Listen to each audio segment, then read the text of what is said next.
Good evening and welcome to the Daily News Roundup with Daily Mirror Online. You're with me, Bhakti Abe Surya. Let's take a look at our headlines. CID's earlier report on Rishad Badiuddin in connection to the Easter Sunday bomb attacks becomes invalid. Probe launches over alleged assault on a prison jailer by a top prison official.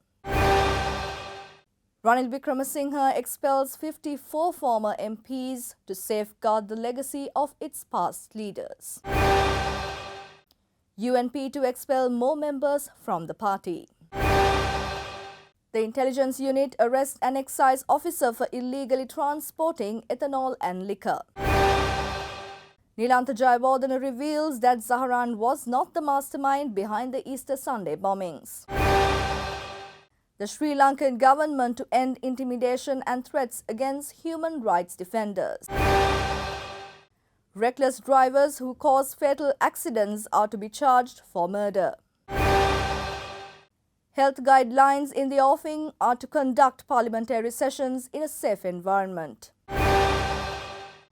Financial misappropriation amounting to 11 billion rupees takes place at the Central Cultural Fund during 2016 to 2019. Now diving into those stories in detail. Senior Superintendent of Police Jalia Senaratne informed that there is no validity in the report obtained from the CID on the 20th of June last year, where it was said Rishad Badiuddin was not a suspect of Easter Sunday bombings and thus no probe should be carried out against him. SSP Senaratne said this in response to Badiuddin's recent comment that acting IGP himself had instructed not to carry out a probe against him.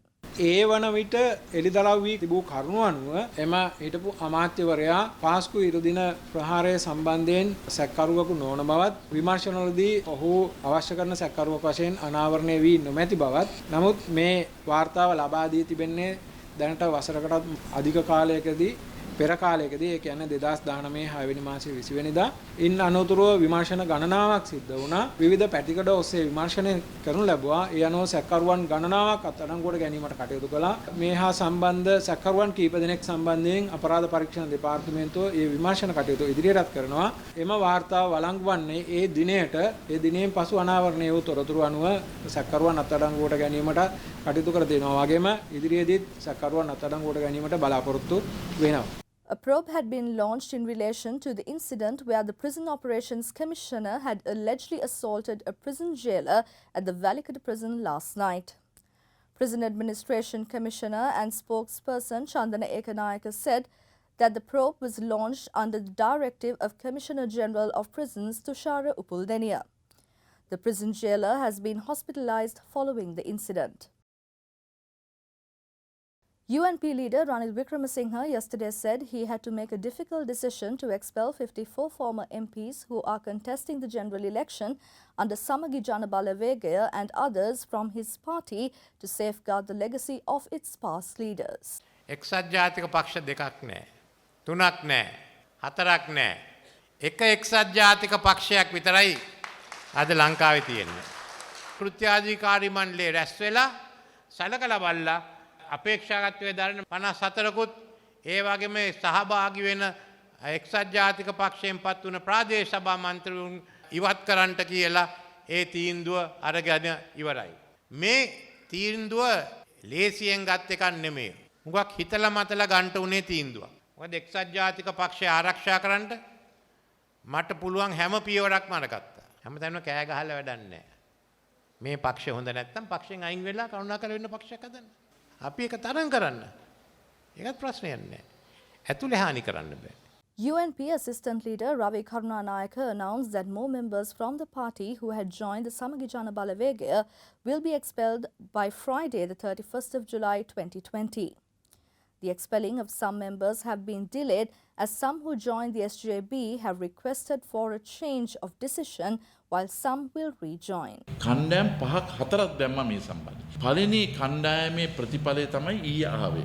ඒ ඔක්කොම අස් කළා. ඒකේ කොළඹ නගර සභාවේ මන්ත්‍රීවරු කෝට්ටේ දෙහිවල ගල්කිස්ස එතකොට නගරාධිපති තුන්දෙනෙක් වැලිගම නාවලපිටිය ගම්පොළ මේ වහක් කරලා තියෙනවා. ඒ වගේ අස් කරගෙන යනවා. ඊට පස්සේ දෙවනි අදියරේ අසිකුරාදා අනිත් කොටස මේවා කරනවා. මේක නිකන් බිත්තර තල්ලු කරලා කිව්වා ඔබතුමාලා පුළුවන් ද මේකෙන් ඇල්පෙන්ට එක්කෙනෙක් අහක් කරන්න කියලා අපිට අභියෝග කරා නේද? අපිද උසාවි ගියේ. ඒගොල්ලොන් ගියේ. දැන් අපි ක්‍රියාත්මක කළා තියෙනවා. දැන් අපෙන් ඇහුවා අස් කරන්න පුළුවන් ද? ඔන්න අස් කරලා පෙන්නුවා. දැන් මොනවද කියන්නේ? මොකද ඒගොල්ලෝ පෙන්නුවේ අර රෑමිකල් දවල් ඩෑනියල් වගේ ගමනක් තමයි ගෙනිච්චේ. මෙහෙත් ඉන්නවා එහෙත් ඉන්නවා කවදා මේ කරන වියලුව? එක්සත් ජාතිපක්ෂ කියන්නේ මේ රෙස්ට් හවුස් එකේ අම්බලමක් නෙමෙයි. මේ ඩීඑස්එනක සුද්දන්ගේ බලය අරන් මේ රට හදන්න හදපු එකම පක්ෂය. ඒක අපි ආරක්ෂා කරන්න. අපි දිවි හිමියෙන් අපි ආරක්ෂා කරනවා. පක්ෂයේ විනය අනුව කටයුතු කඩලා තිබෙන්නම් කාටවත් සමාවක් නැහැ. An excise officer attached to the Dankotu excise office has been arrested for illegally transporting ethanol and liquor bottles belonging to a private liquor factory at Pamanugama early this morning. Western Province Intelligence Unit officer had arrested the suspect for transporting 5 bottles of ethanol and 50 bottles of liquor on a motorcycle in the Dankotu area. The 42-year-old officer was handed over to the Pamanugama police to be produced in the court. An investigation was launched into the arrested officer where disciplinary action would be taken against him if found guilty. Former State Intelligence Services Director SDIG Nilantha Jayawardena yesterday informed the PCOI probing Easter Sunday attacks that the mastermind of the Easter Sunday bombings was not Saharan but his mentor Naufar Maulavi.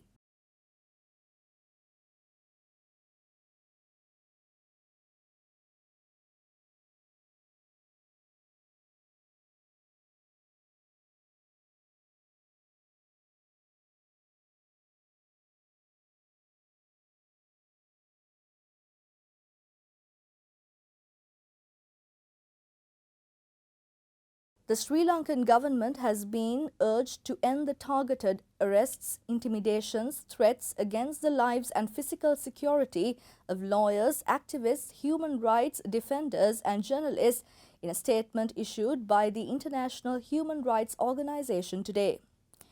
They stated that a campaign of fear has intensified since the 2019 presidential election and has cast a shadow over the 2020 parliamentary election campaign as well. Police report that cases would be filed against drivers who cause fatal accidents due to negligence and reckless driving on murder charges from now on. Nugegoda ගුවන් පාලම කියලා කියන්නේ එක පැත්තකට එක මන්තිරුවයි තියෙන්නේ. එක bus රථයකටයි එක අවස්ථාවකදී ගමන් කිරීමට හැකියාව තිබෙන්නේ. නමුත් ඒ පෞද්ගලික බස් රථය සමග තරංගයට පැමිණි තවත් පෞද්ගලික බස් රථයක් අර ගමන් කරමින් සිටි පෞද්ගලික බස් රථය ඉස්සර කරනවා.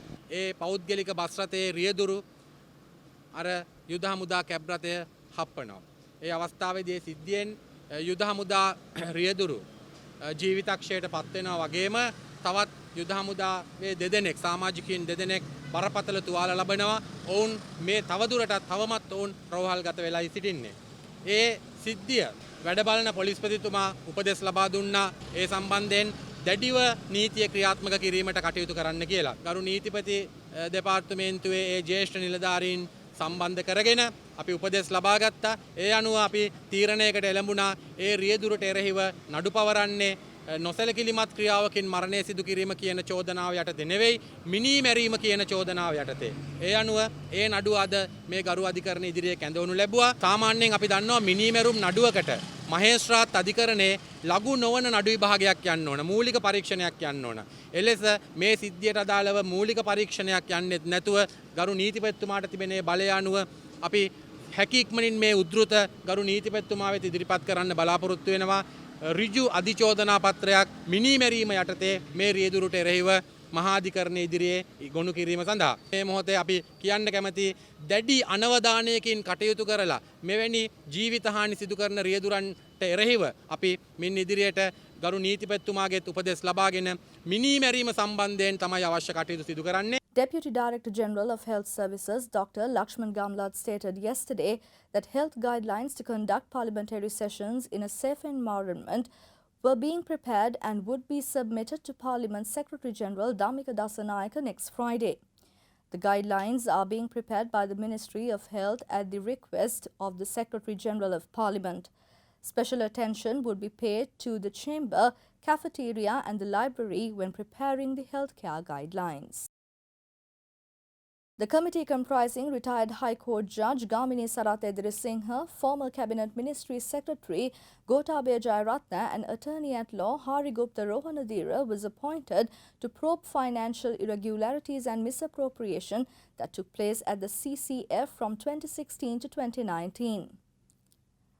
The three-member committee, appointed by Prime Minister Mahinda Rajapaksa as the Buddha Sasana and Cultural Affairs Minister, reported that a financial misappropriation amounting to 11 billion rupees had taken place at the Central Cultural Fund during 2016 to 2019. For further details on these stories, visit our website www.dailymirror.lk. Thank you for tuning in. I'm Bhakti Abe Surya, and this is the Daily News Roundup.